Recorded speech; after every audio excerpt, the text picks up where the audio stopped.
listeners, I'm Manon from Manoztralia, and today I'm with Sophie. Hi, Sophie, how are you doing? Hello, I'm good. How are you? Not too bad, good, thank you. So it's a pleasure to meet you and to do this interview with you on the Manoztralia channel. So I'm not going to talk any longer. Sophie, can you introduce yourself? So where do you come from? What is your job? Where are you now? So my name is Sophie. I'm from south part of Sweden. Moved to Gothenburg a year ago. I'm 28 years old, and currently I'm studying to become a front-end developer. And I'm also working extra in a supermarket. Okay. So I'm doing my best to keep myself busy. Yeah. And where did you get the idea to go into Australia? It was more because I was traveling around Asia for quite a while, for 1.5 years, and I met a lot of people talking about Australia, and it was good to get some experience with working. You can save up some money so you could travel longer, and who doesn't want to travel longer? I mean, so after 1.5 years, I decided to move to Australia to try, save up some extra money so I could continue traveling for a while. Okay, so how long did it take to between the moment that you had the idea of working holiday visa and the day you arrived in Australia? I think it was like half a year. Okay. I was like traveling around, so I was more like, okay, let's do it. I applied for everything, and then after like 6 months, it felt right to just go to Australia. I was in Malaysia, so it was pretty close. Yeah, and pretty cheap for the plane. Yeah, the flights are not too expensive. So where did you arrive? I decided to go to Sydney because the flights from Malaysia was cheaper. Okay. And I arrived close to New Year's, so I wanted to spend the New Year in Sydney. Okay. So that was my original plan. I wanted to stay in Sydney over New Year's and then move to Melbourne. Okay. But that didn't happen because I got a job in Sydney that I actually loved, so I stayed a lot longer. Okay. And how was your arrival? I mean, about accommodation, integration, language? I found everything super easy because, like, a lot of people have watched the, what do you call it? And the TV show when they check your bags in the airport and they find weird things and they say, oh, security is so hard. I basically walked through and was like, am I in the country already? Like, shouldn't I show more papers or do anything? So it was super easy. Everything went really smooth. I stayed in the hostel for like the first 2 weeks and I found accommodation on Gumtree. Okay, yeah. So I found an apartment after like just a week, but I moved in the week after. So everything went so smooth. A little bit tricky with the job. I got a lot of jobs where they want you to stand on the street selling stuff, and I was like, I don't want to do that. But then I didn't give up, and after like 3 weeks, I got a job at the boats as a yacht stewardess. So I was like serving food and helping for like all the boat trips and enjoying the time with the guests and like giving them food and drinks and cleaning the boats and stuff, and it was a lot of fun. So I really loved it. And can you tell us about your background in Australia, your jobs, road trip, and your farms? Yes. So as I said, started out in Sydney, worked as a yacht stewardess. I also cleaned Airbnbs for a while. Mm-hmm. And I worked extra at the cafe. Yeah. So at one point I had like 3 jobs at the same time. So I was like yes. I was like, okay, go there, do this, do that. But I really loved it. It was fun. I was in Sydney for about 5 months, Okay. 6 months. Um, Unfortunately, I didn't travel around too much because after 5 6 months, I decided to do my farm work. So I went to Cairns and then down to Townsville, and then I ended up in a little city called Ayr, and very small place. Found first hostel, and we waited for like over a month, and we didn't get any job there. Oh. Because it was at the same time as they had like a typhoon, so the whole season was pushed a bit. Oh, yeah. But we were like, okay, but we stayed for a month. Let's not give up. We're gonna get jobs soon. So we changed hostel after a month, waited for like 2 weeks, and then we started to get like a few days there, a few days there. And I'm not gonna lie, the first couple of farms I tried was horrible. Planting cucumbers, planting pumpkins. For a while, I was washing pumpkins, which was quite fun. It was like, wee, but the planting part, you get used to it though, so it gets better. Don't give up after your first day. After like a month and a half, I got like a full employment at the farm, and we were picking aubergines, mostly the big round ones. Some days we were picking sweet chilies and stuff. And it was all right. The farmer was really nice. He gave us watermelons in the breaks, and he let us drink water and take breaks and have lunch. So he was a good one. So in the end, I enjoyed my farm work. It was just the beginning when you were jumping around farms and no one really took you serious. That was a bit hard. And you was well paid at your farm works, so yeah, we got the minimum pay. I don't know. I don't remember if it was 22.5 or 23.5 or something. okay, But it was right by the government. So yeah. It was good. Except I had one day when I was picking chilies and they paid me per kilo. And I picked chilies for like, I think 10 hours. And I picked so much, but in the end, it paid me like $4. And I was like, what? I picked so much and I spent 10 hours doing this. Oh, but otherwise, always by the minimum wage. Yeah. So yeah, you should stand up for yourself because you have the right to get the minimum pay. Yeah. It's really tricky when you do your farm works, and the salary is not about but about about kilo. You know, it's very tricky because you are working. Yeah. And imagine these small chilies, like they're tiny, they weigh nothing. Yeah, it's like I filled 2 baskets and was like so proud. I was like, I picked so much, but they weigh nothing. And I was like, no. In that case, it's better to pick watermelon than chili, you know? Yeah, they weigh a lot. Oh my God. So thanks to your farm work, did you apply for a second visa in Australia? The thing is, I actually did, because after Australia, I continued traveling. Asia, South America, back to Asia again. And last year, my plan was actually, after finishing my job in Malaysia, I was going to Australia. So I applied for a visa, which is granted, but Corona came. So I haven't even had the chance to use my visa, and now it's expired. Oh. Yeah.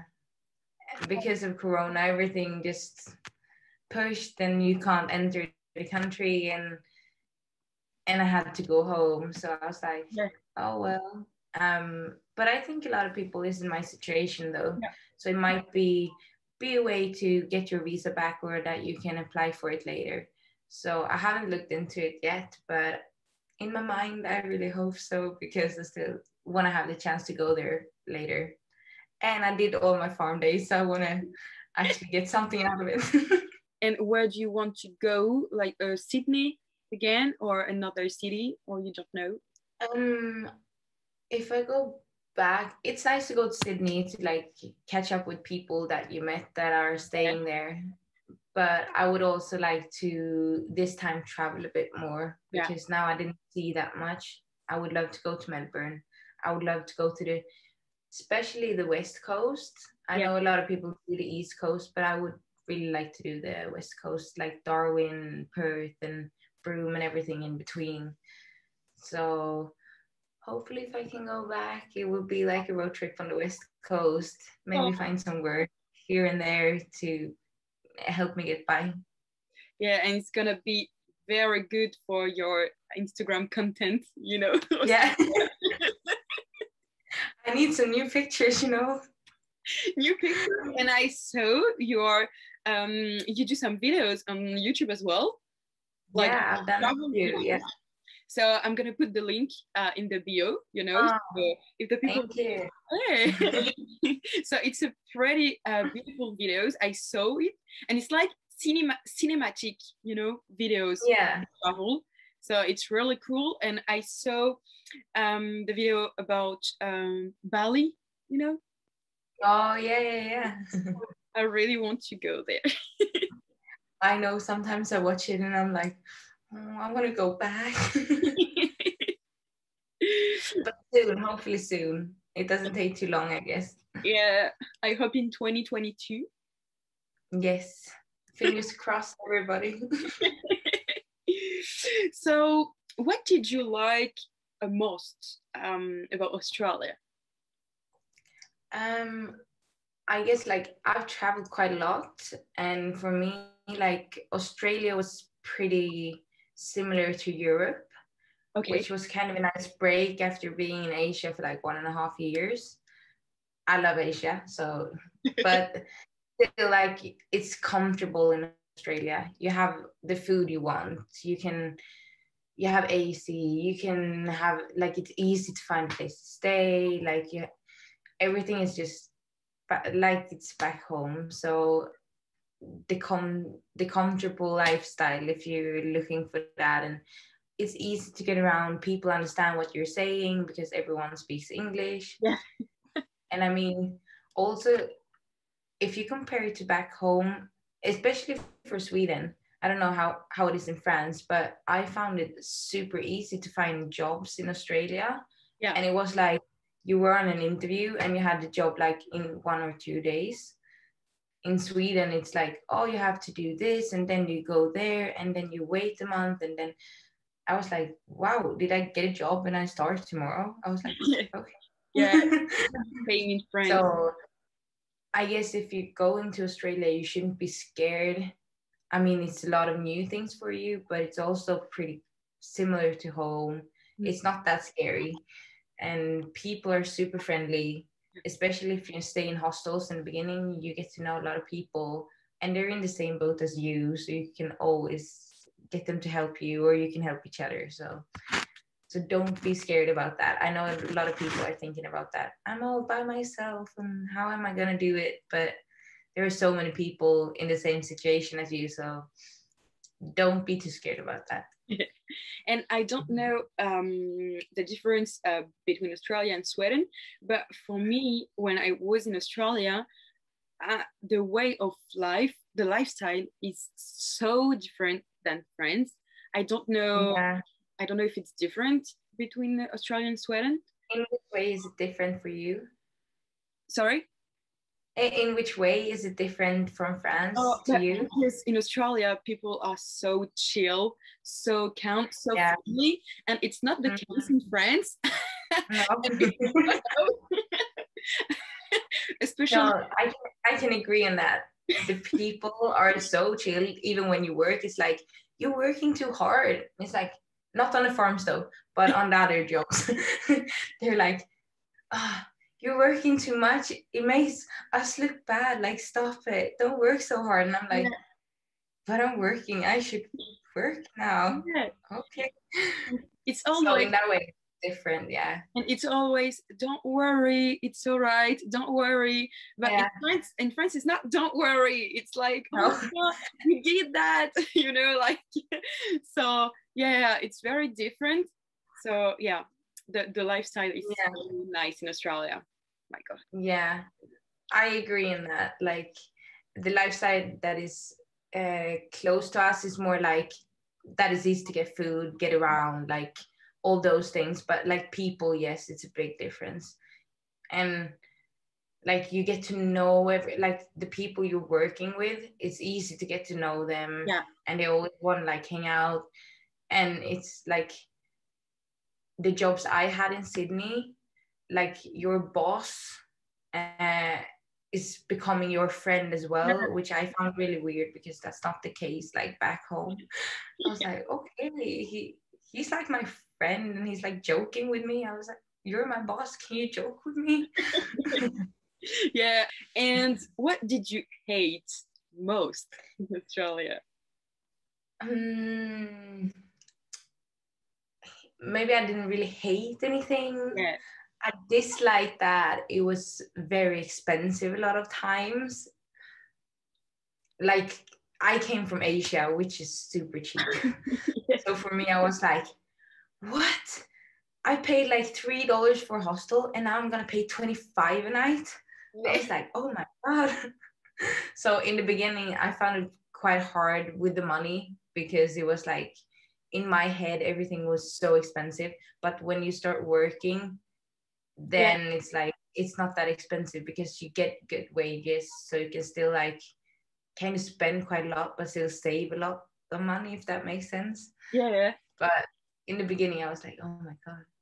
And then, of course, if you don't get like full employment on a good farm, you can like kind of hate that in the beginning. Yeah.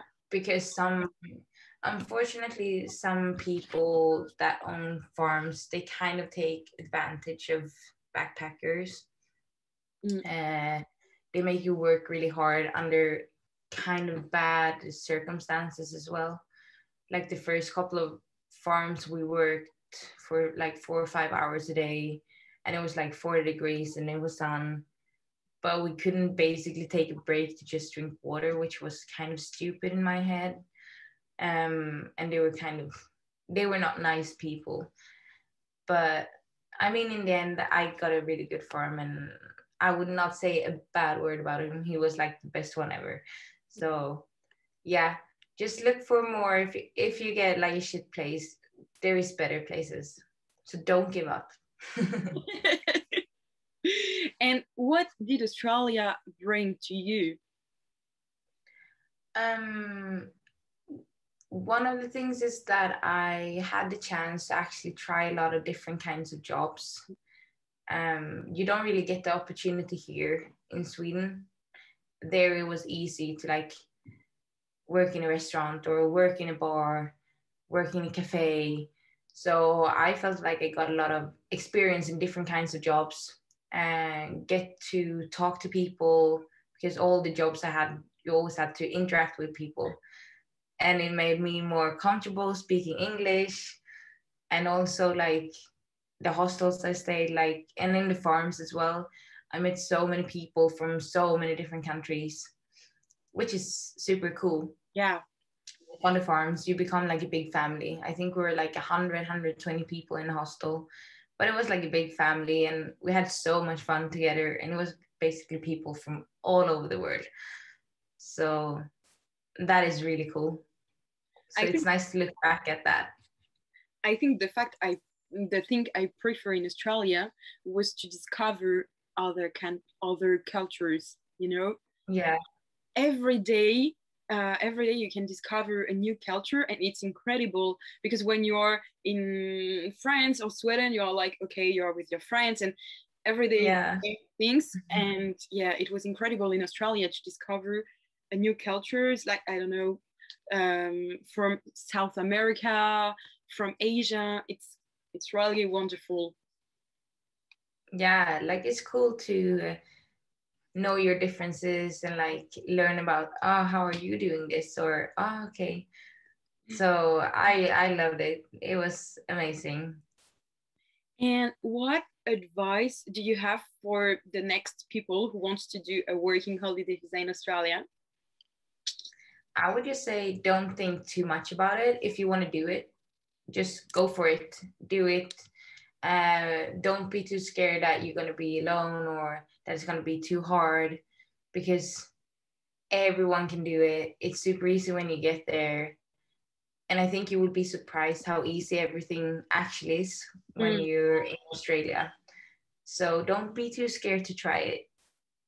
Because, and if you're scared of the farm work because you heard horror stories, yes, there are some bad places, but just don't go there. Like, do your research and go to places where you actually have heard good stories about. I want people to try it because it is a good experience. You learn a lot about yourself and other yeah. people, other cultures, and hopefully you can save up some money so you can actually travel around, if it's Australia or if it's Asia or back in Europe. But it's a good working experience as well. You can try a lot of different kinds of jobs because it feels like they really give you a chance, even if you haven't really had an experience in it before. Yeah, yeah, yeah. I think it's the best experience of my life. And like you said, you get more comfortable with English as well. So it's really Yeah, good if you're like a little bit insecure. yeah, yeah. I think it's very important. Now it's very important to speak English because, yeah, Yeah. to work, to everything, to travel. And before, for my example, before to go in Australia, my English was so bad. I mean, I, I didn't know how to speak English actually. And thanks to Australia now, I can speak English. I can have a conversation with you, for example. And Yeah. before Australia, it was impossible for me. So yeah, if people want to learn English, it's the best way, I think, to go in Australia or USA or England or Canada, but Yeah. in an English country, and yeah, it's the best way to learn English or to improve Yeah. your English if you speak already English. But yeah, Yeah, because I think a lot of people that lives in like bigger cities as well, they can notice quite fast that it's so international today. So you have like, if you know English, you can always like help people or you can get by or you can, yeah. So I think it's very good to practice your English a bit more. Yeah. And this is the best way to learn it because you're forced to speak it every day. yeah. At the beginning, your head is like, "Oh my god, what the fuck." Yeah, and then you start dreaming in English and you're like, oh my god, no. Stop. But at the end, it's really cool. Oh, Sophie, thank you for this interview. Thank you for having me. It was a pleasure to have you here, and Same. see you. Bye. See you. Bye bye. What a wonderful